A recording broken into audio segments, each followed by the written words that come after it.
Troll చేయండి, ఏమన్నా troll చేస్తే కానీ ఒక మహిళను తీసుకొచ్చి ట్రోల్ చేస్తున్నారు. అది ఒక్కటి బాధగా అనిపించింది.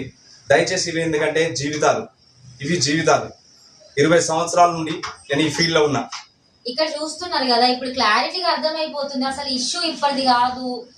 ఇప్పుడు ఇష్యూ ఇప్పటిది కాదు అని క్లారిటీగా అర్థమైపోతుంది. ఎందుకు అనేసి అంటే తను తన ఫ్యామిలీతో హ్యాపీగా ఉన్నారా, నేను నా ఫ్యామిలీతో హ్యాపీగా ఉన్నాను, తన వైఫ్ పక్కన ఉంది. ఇంకా మేమేం క్లారిటీ ఉన్న తర్వాత అసలు మీరు ఎందుకు ఇంతగానో ట్రోల్ చేస్తున్నారు?